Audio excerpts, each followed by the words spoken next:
국민의힘의 새로운 원내사령탑에 윤석열 당선인의 최측근인 사선의 권성동 의원이 선출됐습니다. 이런 가운데 한덕수 국무총리 후보자의 인사청문회 정국이 본격화하면서 검증 포인트도 점차 그 윤곽을 드러내고 있습니다. 네, 황교안 전 국민의힘 선대위 대변인, 또 최지은 전 민주당 선대위 대변인과 함께 정치권 소식 짚어보겠습니다. 두 분 어서 오십시오. 안녕하세요. 예, 반갑습니다.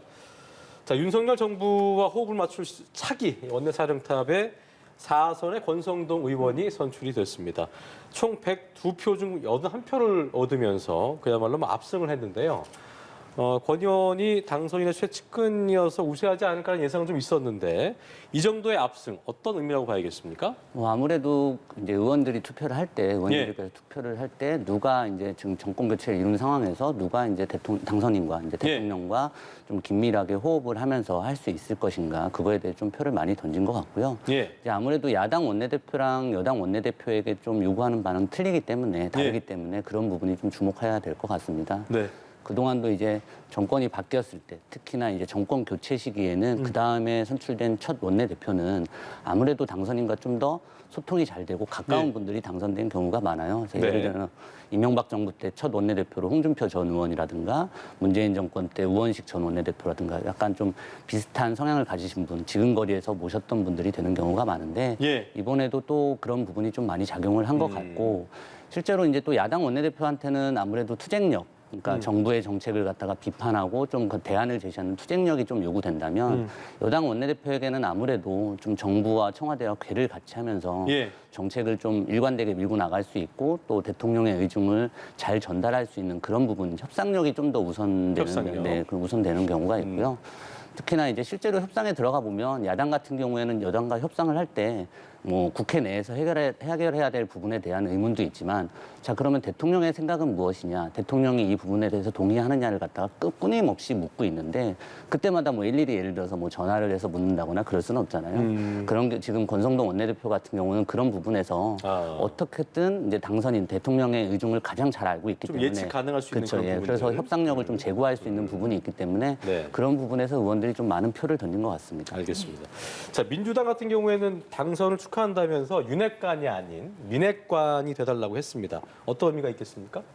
네, 초기에 그 원내대표 같은 경우에는 당선인과의 호흡, 그리고 당선인과의 친분 이런 것이 굉장히 중요하게 작용을 해서 새로운 정부가 출범한 만큼 그 새 정부가 원하는 것을 다 이루기 위한 그런 바람으로 아마 권성동 원내대표가 선출이 된 것 같은데, 다만 윤석열 당선인이 제왕적 대통령을 없애겠다라고 당선이 됐는데 지금 권성동 원내대표 같은 경우에는 당선인이 어떤 것을 원할까 이런 것을 굉장히 호흡을 잘 맞춰서 진행할 수 있지만 한편으로는 국회가 청와대의 분점 정도로 될 수도 있는 것이죠. 그래서 모든 것이 청와대 중심으로, 당선인 중심으로 될 수도 있기 때문에 거기에 대해서 한 가지 윤핵관이 아닌 조금 더 견제 세력이 국회에서 견제 역할이 좀 필요하다라는 얘기도 나오는 것 같고, 또 다른 것은 지금 민주당이 그래도 거대 의석을 가지고 있기 때문에 여야의 그 협치가 굉장히 중요한데 그 권성동 원내대표 같은 경우에는 그 민주당과 협치를 잘 할 수 있는 분인지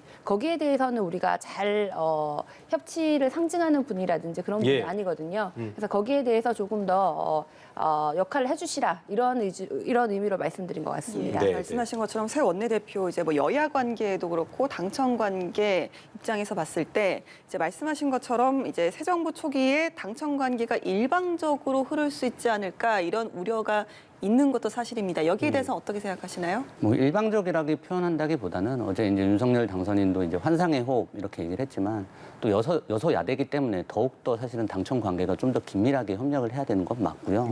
다만 이제 지난 5년간 사실은 아까 뭐 분점이라고 말씀을 하셨는데 지난 5년간 사실 민주당이 이제 뭐 이른바 통법부라는 논란 뭐 그런 것 속에서 뭐 대통령이 공수처법을 통과시키라고 하면 국회에서 또 몰아붙이고 임대차 3법을 통과시키라고 하면 몰아붙이고 그렇게 해서 국민들이 피해를 받았던 상황들을 저희가 너무 똑똑히 지켜봐왔기 때문에 그 길로 가지는 않을 것이다. 그렇기 때문에 어제 권성동 원내대표도 취임 일성에서 선출되고 나서 할 말은 하겠다. 그렇게 얘기를 한 거고요. 예. 다만 지금 이제 코로나19 극복, 아까도 협치 말씀하셨지만 코로나19 극복이라든가 아니면 북한의 미사일 위협이나 이런 상황 속에서 단순히 지금은 여야, 뭐 당청 관계를 떠나서 사실은 어떻게 보면 의회와 대통령이 긴밀한 소통을 하면서 가야 될 때다. 그거에 대해서는 사실은 여나 야나 이견은 없을 거라고 생각합니다. 네. 이견이 없으신가요? 당청 관계의 어떤 중요한 부분 어떻게 좀 보시는지 들어보겠습니다.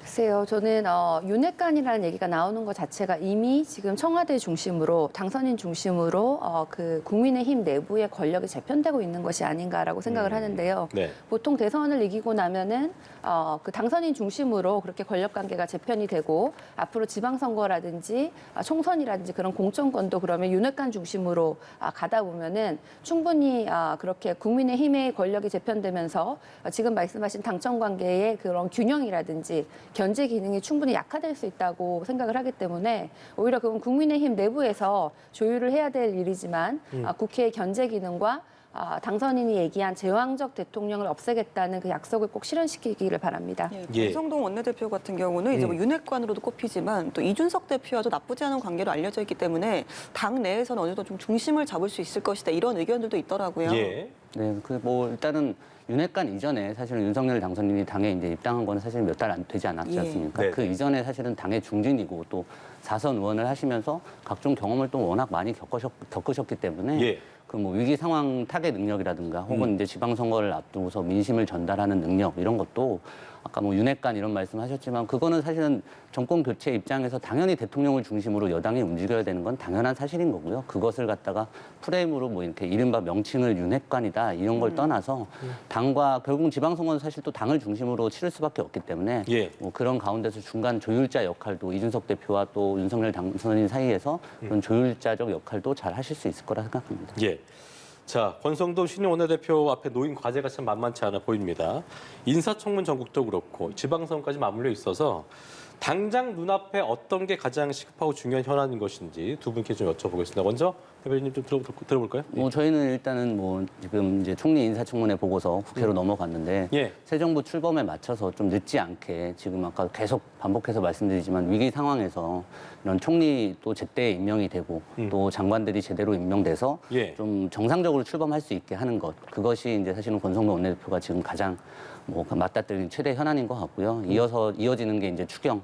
지금 뭐 계속 손실보상 얘기 나오고 있는데 지금 소상공인 자영업자들 계속 기다리고 있는데 이게 벌써 대선 끝난 지 어영부영 지금 한 달이 넘어섰거든요. 그래서 이 부분에 대해서 빨리 진행을 해서 새 정부 출범하자마자 바로 집행할 수 있는 것들 이런 부분이 제일 가장 고민일 것 같고요. 사실 좀 답답한 부분이 있긴 합니다. 뭐 정권은 바뀌었지만 아무래도 어찌됐건 거대 의석을 갖고 있다 보니 민주당에서 반대하면 사실상 또 저희가 할 수 있는 일이 많이 없어요. 그래서 예. 지난번 대선에서 어찌됐건 국민들께서 이렇게 표로 보여주셨잖아요. 어느 네. 한쪽에다가 큰 힘을 실어주신 것도 아니었고 야당은 너무 여당 발목 잡지 말고 또 여당은 야당을 존중하라고 했기 때문에 그 민심을 좀 민주당이 좀 통 크게 거대 의석을 가진 만큼 좀 통 크게 받아들여서 협조한다면 뭐 권성동 원내대표 앞으로 놓인 과제들도 좀 해결할 수 있을 거라 생각합니다. 네. 의회 협치가 관건일 텐데 민주당 입장에서 어떻게 좀 나올 거로 예상을 하세요? 당연히 처음 정부가 출범된 만큼 뭐 여당 야당을 떠나서 우리나라가 잘 되기를 바라고 예. 윤 당선인께서 잘 하시기를 바라죠. 그리고 발목 잡기를 하면 민주당도 역풍이 불 텐데 뭐 반대를 위한 반대를 하는 것은 절대 옳지 않습니다. 네, 네. 오히려 윤 당선인과 이 권성동 원내대표께서 양 후보가 선거 당시에 말했던 공통 공약 같은 것은 좀 최우선적으로 밀어붙이는 것이 오히려 좋지 않나. 추경 같은 경우도 상당히 공통된 부분들이 많았거든요. 추경이라든지 뭐 정치개혁 아젠다까지 포함해서 좀 공통적으로 국민들과 공감대가 있는 것은 오히려 하시고 민주당이 지원해주고 하는 그런 모습을 우리도 보이고 싶기 때문에 민주당이 발목 잡기를 할 것이라고 그냥 무조건 그렇게 그렇게 전제하시지는 마시고 예. 다만 국민의힘 입장에서도 그리고 당선인 입장에서도 소통하는 모습을 조금 보여주시면 좋겠는데 이번에 대통령 집무실 용산 이전 같은 경우에도 굳이 딱 그 기간에까지 할 필요가 있었나 오히려 조금 더 시간을 두고 예산이라든지 국가 안보의 공백이라는 건지에 대해서 충분히 얘기를 해보고 소통을 해보고 뭐 한 달 정도 좀 늦게 시작을 하더라도 그것이 더 옳지 않았나 이런 부분에서는 민주당을 포함해서 국민들과 소통하고 협치하는 모습을 보여주셔야 오히려 민주당이 더 협조할 수 있는 그런 공간을 열어주시는 것이 아닌가 이렇게 생각합니다. 예, 권성동 신임 원내대표 이야기를 좀 나눠봤는데요. 예. 아까 말씀하신 것처럼 신임 원내대표의 가장 좀 눈앞으로 다가온 과제 중에 하나가 한덕수 국무총리 후보자 인사청문회일 겁니다. 지금 뭐 부동산 임대 수익 관련해서 논란이 좀 거세지고 있는데요. 한 후보자 측에서는 제기된 의혹과 관련해서 업무 관련성이 없다는 취지로 대응을 하고 있고 그렇습니다. 민주당에서는 좀 강력하게 낙마를 또 거론하기도 했습니다. 어떻게 준비를 하고 계십니까? 뭐 아까 최 대변인 말씀하셨지만 발목 잡기를 하면 역풍이 분다 이렇게 말씀을 하셨는데 저는 사실 뭐 당연히 국회에서 검증은 해야 되고 당연히 그건 국회 책무긴 하지만 벌써 이제 인사청문회를 시작하기도 전에 예. 낙마 이런 단어가 등장하는 것 자체가 사실 좀 우려스러운 부분이 있습니다. 그동안 이제 국민 앞에서 국회가 했던 인사청문회가 어떻게 보면 좀 망신주기 표적으로 누구는 떨어뜨려야 된다 이런 식으로 뭐 내부 전략을 짜서 이미 결론을 다 정해놓고 그런 식으로 이제 인사청문회가 흐른 적이 많았기 때문에 지금 뭐 한덕수 총리 후보자에 대해서 아까도 말씀드렸지만 이미 전 정권에서 이미 실력이 검증된 분인데 이분에 대해서 뭐 예를 들어서 문제가 있다면 불법 사항이 있다면 당연히 인사청문회에서 제기가 돼야 되겠지만 지금 나오는 부분들은 대부분 언론에서 문제 제기를 하고 있는 것들이고 주로 또 이제 이미 과거 인사청문회에서 검증이 됐던 부분들이 많거든요. 그리고 지금 뭐 또 총리 후보 인사청문회 그 검증단에서 뭐 준비단에서 이미 일일이 다 해명을 하고 있는 것으로 알고 있고 또 문제가 되는 부분이 있다면 인사청문회 과정에서 소상히 국민들 앞에 이해를 구하고 그래도 안 되면 그 다음 수순을 밟아야 되는데 아직 인사청문회도 전에 낙마 이런 얘기가 나오는 거는 조금 예. 문제가 있다고 봅니다. 좀 우려스러운 부분이 있습니다. 예, 네. 국민의힘에서는 이제 왜 2007년 노무현 정부 국무총리 인사청문회 때는 지적이 없었냐라는 이야기고 민주당에서는 이제 15년 전과 지금은 검증에 대한 눈높이가 다르다 이렇게 좀 반발을 하고 있는 상황 아니겠습니까? 네, 뭐 2007년 이후에 불거진 여러 의혹도 있고요. 사실 그때와 지금과는 두 가지가 달라진 것 같습니다. 하나는 국민의 눈높이가 달라졌고 두 번째는 그 경제 안보라는 그 새로운 이슈에 대한 그 내부 내용이 달라졌다고 생각을 합니다. 첫 번째 그 국민의 눈높이에 대해서는 과거에는 정관예우를 조금 더 당연하게 받아들였던 것 같아요. 그런데 이런 고위 공직에 계시거나 특히 법조인 출신이 로펌에 가셔가지고 많은 돈을 나중에 퇴직하고 나서 받는 경우를 이것이 뭐 정당하게 자기의 능력을 발휘했다라고 할 수도 있지만은 과거에 가지고 있던 네트워크를 사용해서 로비스트와 같은 역할을 하면서 돈을 그 재산을 축적한 것이 아니냐라는 그런 합리적 의심도 드는데 거기에 대해서 구체적으로 어떤 일을 했고 거기에서 로비스트와 같이 활동한 정황이 드러난다고 하면 거기에 대해서는 문제 제기를 할 수 있다고 생각을 하고 많은 국민들께서 지금은 과거와 달리 그런 공감대를 가지고 있다고 생각을 합니다. 예. 그래서 한 가지는 눈높이가 달라졌고 두 번째는 윤석열 당선인이 한덕수 전 경제부총리를 임명을 하면서 경제도 알고 외교안보도 알기 때문에 경제안보에 적합한 인사다라고 했는데 한덕수 전 총리가 과거에 한미 FTA를 할 때는 재화라든지 농산품에 대한 관세라든지 이런 것이 이슈였지만 지금은 뭐 디지털, 뭐 4차 산업혁명 시대의 새로운 산업정책, 데이터 동맹 이렇게 이슈가 바뀌었거든요. 그래서 과거에 그 정부 주도의 경제 정책을 했던 분이 지금 그 민간 주도의 새로운 이런 경제 이슈를 얼마나 잘 알고 계신지 그래서 과거의 관료면은 지금 현재에서도 이 전문성이 있다고 할 수 있는 건지 이런 것들에 대해서 충분한 검증이 이루어져야 된다고 생각합니다. 네, 이 부분에서 첨언하실 게 있을까요? 과거와 좀 트렌드가 바뀌기도 했고 하는 이런 우려들. 뭐 저는 사실은 국민 눈높이가 변했다는 부분에는 동의를 하고요. 근데 예. 그 부분에서도 지금 이제 준비단에서 구체적으로 대응 방안 혹은 어떻게 소상히 설명할 것인지 준비하고 있는 것으로 알고 있고요. 예. 로펌에서 근무했다는 것도 뭐 급여 문제가 단순히 뭐 몇 년 지금 나오는 것들이 이제 몇 년에 몇 억 뭐 이거 너무 많지 않냐 이렇게 나오는데 그런 자극적인 문제라기보다는 네. 실제로 뭐 아까 의심이라고 하셨는데 그 의심이 아니라 실제적으로 어떤 역할을 했는지를 갖다가 잘 준비해서 말씀드리면 될 것 같고 지금 또 예금 증가분 뭐 이런 부분에 대해서도 뭐 명백하게 지금 불법 행위나 이런 게 드러나지 않았는데도 단순히 금액이 많이 늘어났으니까 이거 문제가 있는 거 아니냐 이런 식으로만 계속 논의가 되고 있는데요. 네. 이 부분도 사실은 인사청문회 지나면서 인사청문회 정부에서 좀 많이 설명이 될 것 같고 마지막으로 하나만 더 첨언하자면 이제 경제나 안보 분야에서 많이 상황이 달라졌고 그 경험이 없다고 하셨는데 네. 그렇다면 사실은 뭐 전 정부에서 가장 최근까지 무슨 자리를 꼭 맡았던 사람들만이 그 영속성을 가지고서 새롭게 내각에 들어갈 수 있는 건 아니잖아요. 그래서 그 부분에 대해서도 한덕수 총리 같은 경우 총리 후보자 같은 경우는 이미 김대중 정부부터 계속 그런 변화하는 것들을 이렇게 주시해 왔기 때문에 충분히 대응할 수 있는 능력이 있다고 생각합니다. 자, 여론조사 결과를 좀 보면 한 후보자가 총리로서 적합하다고 본 비율이 38% 결과였습니다. 과거 문재인 정부 첫 총리였던 이낙연 전 대표가 받은 비율보다는 22%가 좀 적은 수치인데 아까 지금 말씀하셨던 것처럼 뭐 두 분도 항상 얘기하시지만 국민의 어떤 정치 민심도 그렇고 눈높이가 높아지고 있기 때문에 이런 부분도 좀 이렇게 간과할 수 없는 부분인 것 같습니다. 어떤 의미라고 좀 봐야겠습니까? 저는 뭐 눈높이 부분은 방금 전에 이미 얘기를 했으니까 네네네. 그 부분을 떠나서 또 이낙연 전 대표가 이제 총리 후보자로 임명됐을 때랑은 조금 네. 상황이 틀린 게 그 당시에는 이제 인수위가 없었지 않습니까? 네. 인수위가 없이 가다 보니까 지금은 이제 인수위가 있는 상황에서 인수위에서 제기되고 있는 이슈들에 대해서 아무래도 국민들 입장에서 100% 찬성할 수는 없는 입장들이 있고 찬반이 조금 갈리다 보니까 그 이슈에 대한 찬반 논란이 이 총리 후보자 임명이라든가 아니면은 이후에 반영될 이제 내각 임명에도 좀 영향을 미칠 수밖에 없다. 네. 그렇기 때문에 그런 부분에서 지난번 문재인 정권 때랑 단순히 비교를 해서 그때보다 22%가 낮다. 이렇게 좀 보는 건 비교는 무리인 것 같고요. 아까 계속 말씀드렸지만 지금 뭐 이미 김대중 정부부터 그리고 이제 민주당 정권에서도 계속 역할을 맡으셨던 분인데 이분이 인사청문회 문턱을 넘을 수 없다면 민주당 스스로도 그러면 그전에는 우리가 뭐 그 자가당착인 거죠. 우리가 그런 잣대를 제대로 들이대지 못했다라는 걸 스스로 인정하는 것밖에 안 되기 때문에 또 아까 계속 말씀드리지만 지금 상황에서 협치를 해야 되고 단순히 인사청문회를 무조건 떨어뜨려야 된다 이런 식으로 접근을 한다면 뭐 민심의 역풍이 불 거라고 오히려 민주당에도 좀 그런 부분을 인식을 할 거라고 생각합니다. 예. 인사청문회가 좀 어떻게 좀 흘러가는 게 가장 좀 이상적이다라고 좀 생각하세요? 저는 사실 과도한 뭐 과거에 무슨 뭐 돈을 얼마 월급이 얼마였냐 여기에 대해서는 좀 민주당이 얘기를 안 했으면 좋겠고 네네.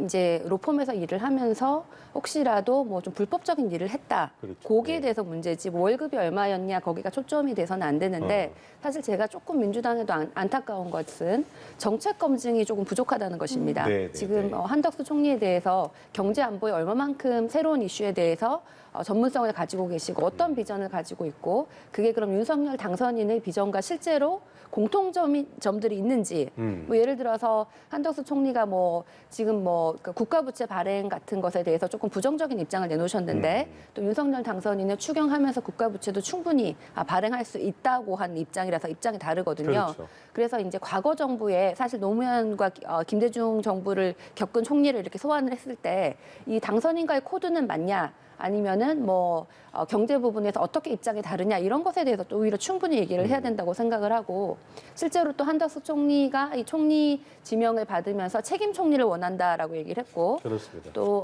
당선인도 책임 총리 좋다라고 얘기를 했는데 그 책임 총리라는 거는 총리가 인사 권한이 있는 것이 책임 총리인데 지금 내각을 이미 윤석열 당선인과 인수위가 임명하고 있고 총리는 지금 아무런 책임이 없습니다. 그래서 도대체 이런 것은 무슨 뜻이냐 이렇게 정책 검증을 조금 더 신랄하게 하기를 좀 바라는데 아마 아직까지 청문회가 있지 않기 때문에 그런 얘기가 나오지 않았던 것 같고 그렇군요. 민주당이 하기를 저는 기대를 하는데요. 예.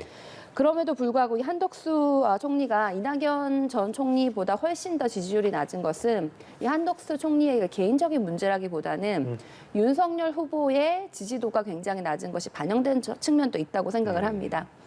사실 윤 후보가 당선인인데 그러면 보통 허니문 피리어드라고 해서 지금 굉장히 인기가 많아야 되는데 오히려 민주당은 이재명 후보가 더 소환이 되고 있고 또 뭐 민주당의 당원들이 더 증가하고 있고 그래서 한 가지 예로는 경기도지사 후보 같은 경우에는 소위 그 이재명 후보의 인기가 많았던 그 정치적 근거인 경기도지사 같은 경우에는 모든 후보들이 내가 이재명과 더 가깝다, 뭐 내가 이재명을 지키겠다 이러면서 출마 선언을 하는데 예. 그 윤석열 당선인의 가장 지지도가 높았던 대구 같은 경우에는 오히려 박근혜 대통령이 소환되고 있습니다. 그만큼 윤석열 당선인의 인기가 없다는 것이 이 총리 한덕수 총리의 적합도, 부적합도에도 반영되지 않았나 이렇게 보입니다. 예, 앞으로의 좀 국무총리 후보자 검증 과정에는 보다 좀 정책 검증에 그렇습니다. 포커스가 예. 맞춰졌으면 좋겠다라는 말씀까지 좀 들어봤습니다. 자, 윤석열 당선인 다음 주부터요 대구 경북을 시장으로 지역 순회에 나섭니다. 무엇보다 이제 TK로 이사를 하고 좀 정치적인 행보에 발을 뗀 박근혜 전 대통령과의 만남이 좀 성사될 것인가 이 부분인데 예. 탄핵을 부른 국정농단 수사 악연으로 얽힌 두 사람 과연 좀 만나게 된다면 어떤 그림이 또 펼쳐질 거라고 보시는지 궁금합니다. 일단은 뭐 민생 일정으로 대구 경북을 가시는 거니까요. 그 가운데서 지금 박근혜 전 대통령을 만날지 또 안 만날지 아직 확실하지도 않고 사실 좀 말씀드리기 좀 조심스러운 부분이긴 합니다. 그럼에도 불구하고 만약에 만남이 성사된다면 뭐 기본적인 뭐 주고받는 덕담을 좀 주고받고 예. 대승적 차원에서의 그런 이야기들만 오고 가지 않을까 조심스레 예상을 해보고요. 네. 뭐 비록 저희가 탄핵을 겪었지만 박근혜 전 대통령도 어찌됐건 저희 당이 만든 대통령이고 윤석열 당선인도 저희가 만든 대통령이고 어떻게 보면 당이라는 큰 울타리 내에서 함께하는 분들이기 때문에 과거의 문제 아까 악연이라고 말씀하셨는데 그런 인연들이나 뭐 이것들은 사실은 역사나 아니면 나중에 국민들이 평가하실 거지 두 분 사이에서 오고 가실 말씀은 아닌 것 같고요. 특히나 뭐 저는 좀 주목할 게 만약에 좀 두 분이서 뭐 이렇게 좋은 말씀을 나누신다면 국민 통합이나 이런 부분에 조금 방점이 찍히지 않을까라고 조심스레 예상을 해보는 게 박근혜 전 대통령도 국민 통합 이런 부분에 좀 관심이 많으셨고 대통령 직속위원회까지 만들 정도로요.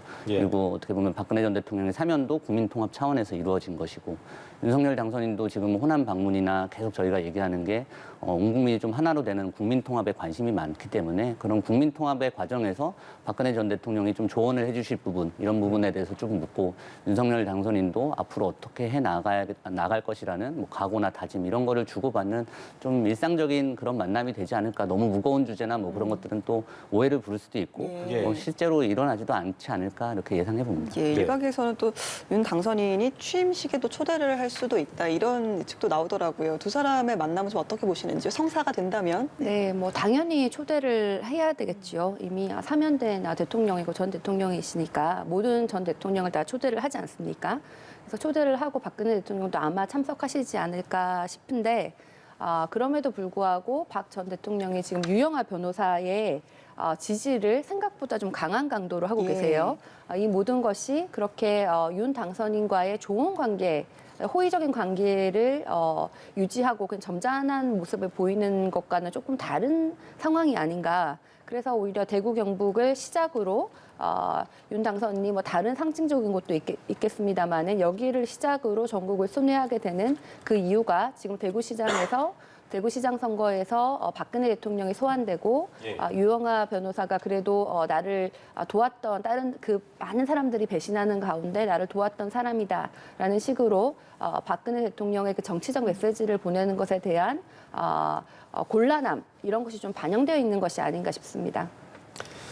자, 이게 국민의힘 6.1 지방선거 공천 면접 심사가 시작이 됐습니다.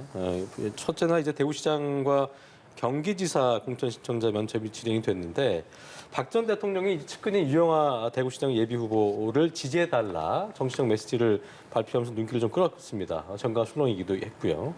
이에 대해서 홍준표 의원 같은 경우에는 대구시장 경선이 전직 대통령 파리 선거로 변질됐다라고 비판을 하기도 했는데 어떻게 좀 보셨습니까? 이 부분에 대해서? 뭐 아까 최 대변인 같은 경우는 이제 강한 지지 뭐 이렇게 말씀하셨고 또 일각에서는 정치적 메시지를 던진 것이다 이렇게 예. 얘기를 하는데 저는 또 뭐 사실은 그렇게까지 해석을 하는 게 맞을까? 너무 또 확대 해석하는 경향이 있지 않을까라는 생각도 하고요. 뭐 잉여의 몸으로 계실 때 아무도 주변에 없을 때 어찌됐건 유영하 변호사가 곁에 같이 있어주셨고 예. 그거에 대한 고마움, 인간적인 고마움과 미안함 뭐 이런 부분은 충분히 이해도 되고요. 또 다만 이제 박근혜 전 대통령이 어떤 말씀을 하실 때 그동안 보면 그 말 안에 들어있던 함이나 좀 이제 중의적인 의미들 그런 것들이 많이 이슈가 됐기 때문에 어제 나온 그 메시지에 대해서 아무래도 좀 더 민감하게 반응하고 또 관심이 많은 것 같습니다. 또 경쟁하는 홍준표 전 대표 입장에서는 당연히 또 그게 불편하실 수도 있는 거고 그 예. 감정을 드러내는 것도 저는 또 당연히 이해가 가고요. 근데 그럼에도 불구하고 뭐 대구 시민들이나 뭐 우리 국민들 모두가 마찬가지지만 어떤 박근혜 전 대통령에 대한 향수 이거하고는 별개로 앞으로의 이제 점점 선거가 사실은 이제 미래를 보고 투표를 하는 경향이잖아요. 네. 지금 대구 경제도 많이 어려운데 이 대구 경제를 누가 잘 살릴 수 있을 것이냐 이것이 가장 큰 판단 기준이 될 것이지 단순히 박근혜 전 대통령의 향수가 유영아 후보에 대한 지지로 100% 이어질까에 대해서는 사실은 좀 의문부호가 있습니다. 특히나 또 유영아 변호사 같은 경우는 그동안 이제 경기도에서 주로 이제 출마를 좀 하셨던 분이고 같이 경쟁하고 있는 홍준표 전 대표나 아니면은 김재원 전 최고위원 같은 경우에 또 워낙 인지도도 높으신 분들이기 때문에 또 대구 경북을 근거지로 활동을 하셨던 분들이기 때문에 단순히 이것만 가지고 이제 박근혜 전 대통령의 메시지만 가지고 승부하기에는 좀 한계가 있지 않나. 플러스 알파. 본인이 무엇을 보여주고 어떤 비전으로 대구시를 바꿀 것인지에 대한 비전을 보여주지 않는다면 그냥 어제 나온 메시지는 그냥 그 메시지로 끝날 것이고 만약 거기에 더해서 뭐 유영아 변호사가 뭐 본인의 경쟁력을 보여준다면 이제 뭐 플러스 알파 요인이 되겠죠. 근데 어쨌든 박심이 대구시장 경선 판세에 미칠 영향은 좀 유동적이다. 네. 크지 않을 수 있다는 네, 거에 방금 맞습니다. 주시기도 했고 알겠습니다. 이렇게 박 전 대통령이 메시지 내온 거에 대해서 뭐 최선 대변인 어떻게 좀 보세요? 그 어떤 대구시장의 어떤 선거에 좀 영향을 좀 미칠 거라고 보세요? 저는 대구시장 선거에 일정 정도 영향을 미칠 거라고 미친다. 생각합니다. 예, 뭐 전국적인 판세까지는 아니겠지만 네. 대구시장 선거에는 그 이제 박근혜 대통령이 또 사저가 있는 곳이고 예.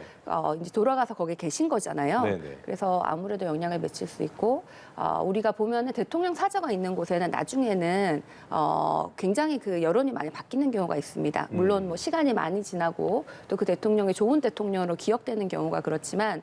예를 들어서 김해 봉하마을이 있는 그 김해는 원래는 굉장히 보수 성향이 많았는데 노무현 대통령 서거 이후에는 이제 민주당에 대한 성향이 많은 곳으로 그냥 도시 자체가 바뀌었어요. 그래서 이제 영향을 받을 건데 다만 이것이 적절했냐라고 봤을 때는 저는 좀 의외였습니다. 대부분의 전직 대통령들께서 한 후보를 특정 후보를 이렇게 지지하는 경우를 제가 기억하지 못하는데 박근혜 전 대통령 같은 경우에는 탄핵까지 당하시고 최근에서야 이제 사면을 나오셨는데 이렇게 특정 후보를 지지하는 것에 대해서는 이건 굉장히 이례적이고 엄청난 뭔가 안타까움, 과거의 안타까움과 그것을 좀 우회적으로 표현하신 게 아닌가. 이렇게 생각이 들고 그래서 대구의 일부 지지층에게는 틀림없이 영향을 미칠 것이라고 생각합니다. 예, 대구시장 경선 이야기 좀 해봤는데요. 이번에는 서울시장 송영길 전 대표의 서울시장 출마를 둘러싼 당내 논란에 대해서 여쭤보도록 하겠습니다. 네. 박지원 공동비대위원장이요. 대선에서 패배한 정당이 맞느냐 이렇게 좀 작심 쓴소리를 냈거든요. 이 부분 그렇습니다. 최 전 대변인께 먼저 여쭤보겠습니다. 네, 일단 박지원 비대위원장의 말씀이 맞는 말도 굉장히 많지요. 그리고 우리 그런 얘기들이 우리 당 내에서 이제 나온다는 것이 굉장히 좋은 일이고 또 우리 당 비대위원장으로서 그런 쓴소리도 마다하지 않는다. 네. 이런 것은 굉장히 좋은 거고 또 국민들께서 보셨을 때도 공감하시는 부분이 일정 부분 있을 것이라고 생각을 합니다. 다만 지금 서울시장 선거를 포함해서 후보들이 먼저 나간다고 해야죠. 그리고 거기에서 가장 경쟁력 있는 후보가 공천이 되거나 경선을 할 텐데 지금 현재 일부 지역은 아예 후보가 없어가지고 한 명이 뭐 지원하기도 하고 그렇거든요. 그러면은 당 지도부의 경우에는 이 후보들보다 더 경쟁력 있는 후보를 데리고 오든지 아니면은 뭐 이 후보들보다 조금 더 의미가 있다든지 상징성이 있는 사람을 전략 공천을 하든지 그런 과정을 이제 겪어야 되는 것이죠. 그래서 당 지도부가 이 사람들은 적절하지 않다라고 끝날 수는 없는 것이고 그래서 그러면은 대안은 무엇이냐까지 내어놓아야 된다고 생각을 합니다. 네, 한편에서는 이제 86 용퇴론 기준이 납득이 안 된다. 이런 그렇습니다. 김남국 의원의 옹호 발언이 나오기도 했는데 이런 더불어민주당 내부의 논란에 대해서는 좀 어떻게 생각을 하시는지 황교안 대변인? 대선이 끝나고서 이제 저희가 한 0.7% 정도 차이가 났을 때 그런 얘기들이 있었습니다. 민주당이 딱 0.7%만큼만 혁신할 것이다. 근데 제가 지금 보면 약간 좀 그런 우려스러운 시선이 보입니다. 뭐 지금 얘기 나오시는 뭐 용태론에서도 뭐 최재성 전 의원이나 뭐 이런 분들은 사실은 이제 정계 은퇴를 선언했는데 그렇습니다. 정작 대선 패배에 가장 큰 책임이 있는 당대표를 지냈던 송영길 대표가 서울시장에 나오는 것이 맞느냐. 예. 게다가 송영길 대표 같은 경우에 대선 과정에서 뭐 여러 가지 좀 부적절한 발언이나 가짜뉴스 이런 걸로 좀 문제도 됐던 분이고 아까 최 대변인께서 후보가 없는 상황에서 대안을 제시해야 된다 이렇게 말씀하셨는데 그 전에 먼저는 후보가 왜 없는지에 대해서 먼저 고민을 해보는 게 순서인 것 같고요. 지금 뭐 어제 박지원 위원장이 얘기한 게 송영길 대표만을 지칭한 건 아니라고 봅니다. 혹은 어제 등록하신 분 중에 이제 노영민 전 비서실장이나 박주민 의원 같은 경우에 그동안 이제 부동산 문제 이런 걸로 사실 국민들한테 많은 상처를 주셨던 분들이잖아요. 특히 뭐 노영민 비서실장 같은 경우는 자기 청주에 있는 고향을 버리고 서울에 집을 택했고 이런 분인데 다시 고향에 나가서 출마한다. 이것이 국민들 보기에 어떻게 보일지에 대해서 좀 민망하고 좀 송구스러운 상황이고요. 마지막으로 저는 이제 말씀드리고 싶은 게 어제 박지원 위원장이 그 얘기를 했어요. 그 말씀을 하시면서 반성하면 기회가 있다. 이 말씀을 하셨는데 이 말씀에서부터 사실 민주당의 고민을 먼저 좀 시작하시는 게 좋을 것 같습니다. 예. 알겠습니다. 예, 지금까지 최지은 전 민주당 선대위 대변인, 황교안 전 국민의힘 선대위 대변인과 함께 정치권 소식 짚어봤습니다. 오늘 말씀 고맙습니다. 고맙습니다. 예. 감사합니다. 감사합니다.